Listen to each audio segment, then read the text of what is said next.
L'idée, en fait, c'est ça, c'est peut-on vendre sur les réseaux sociaux? En fait, comment on va faire ça?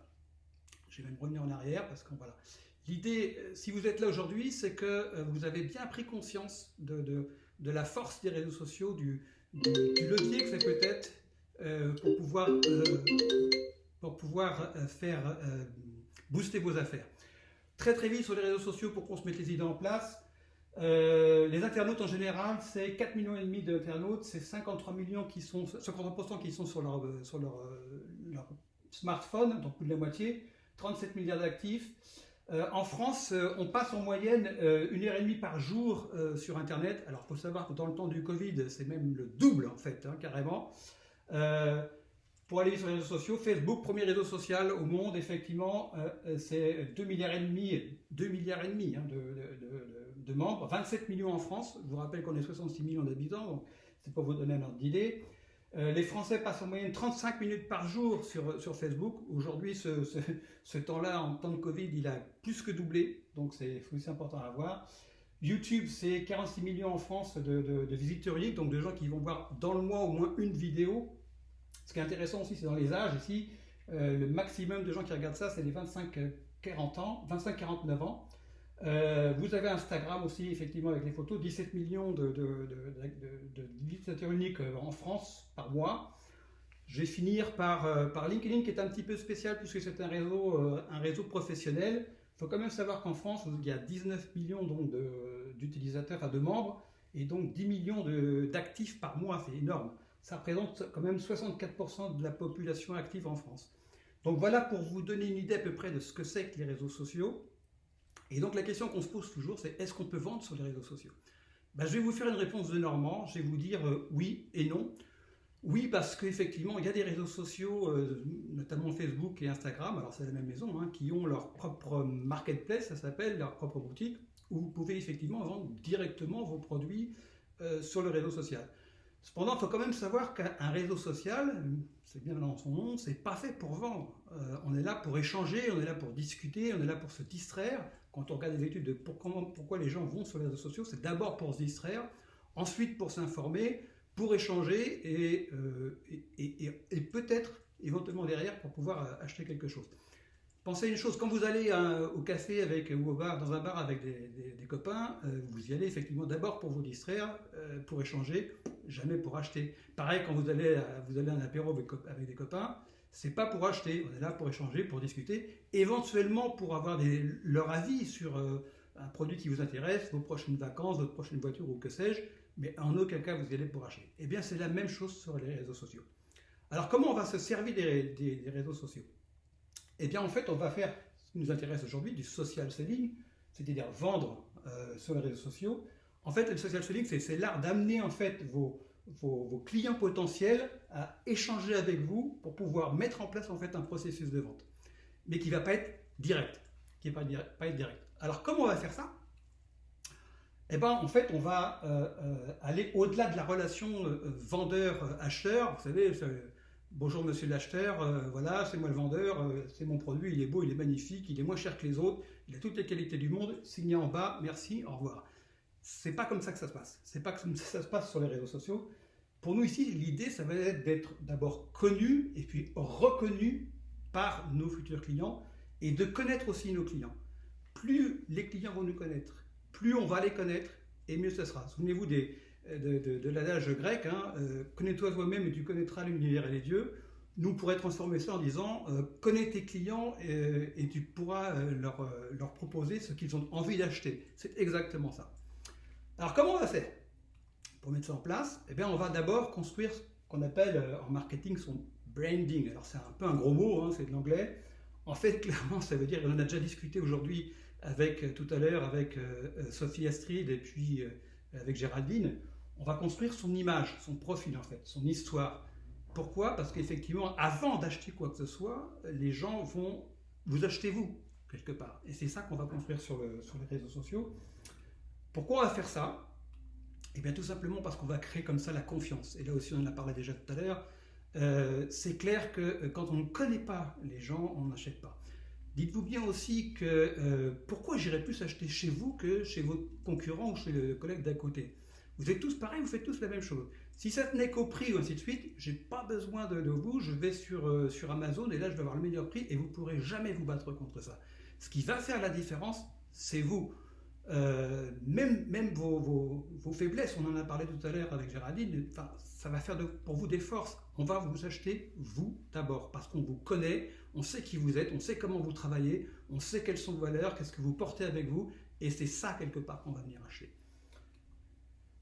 Comment on va faire aussi derrière? On va effectivement offrir un contenu de qualité à nos communautés, aux gens qui nous suivent, et on va répondre à leurs attentes le plus possible. Pourquoi on va faire ça? Une question. Eh bien, dans le but d'échanger.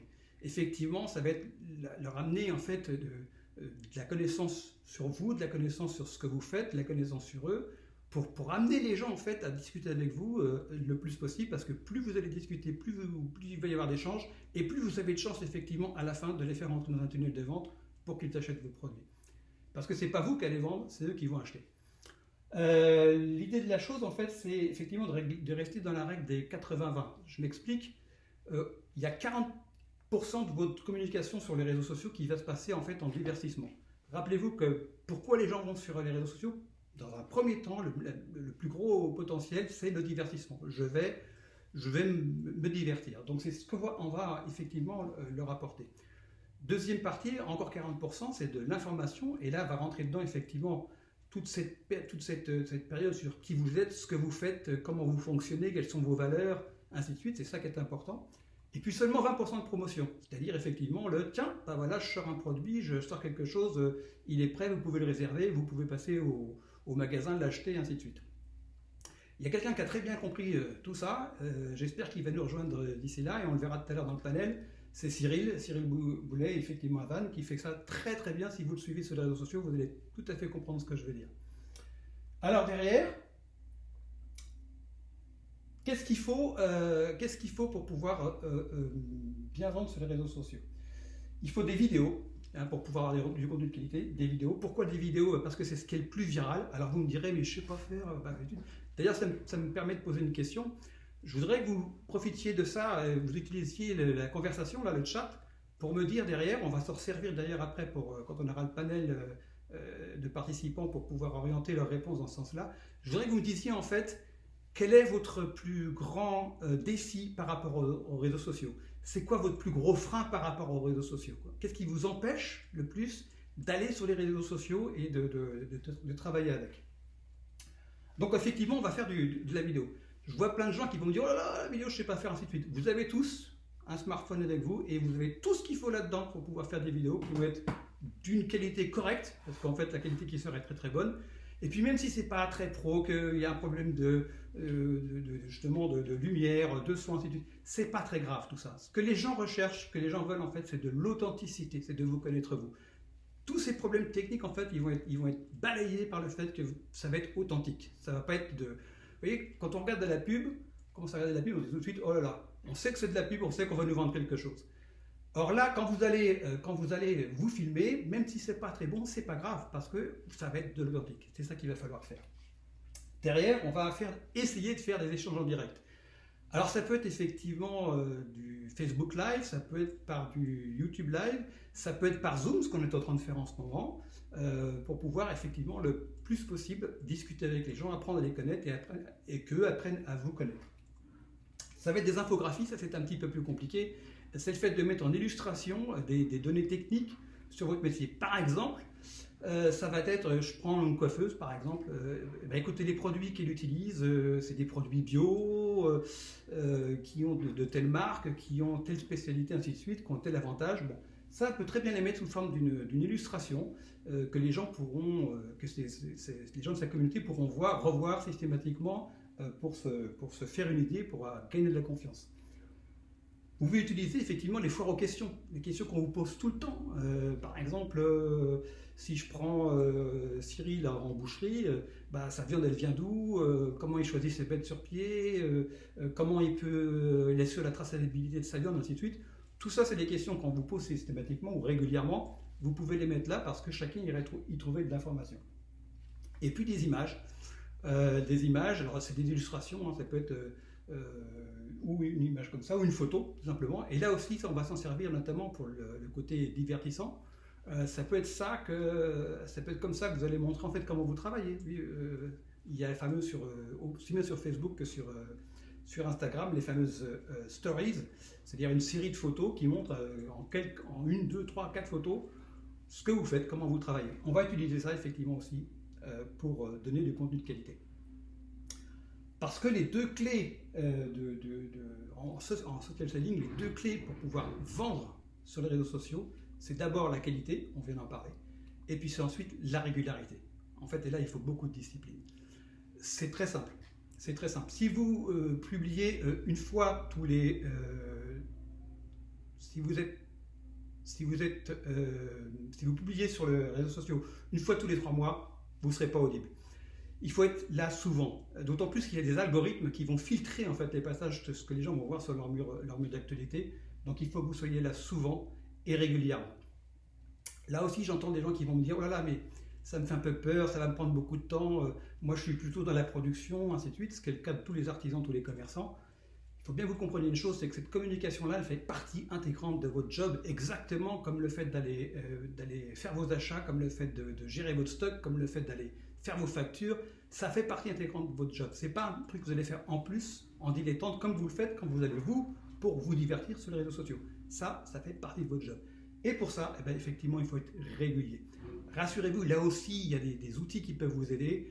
Moi, je vous engage à aller vous former. Profitez de ce temps du Covid, par exemple, pour aller vous former.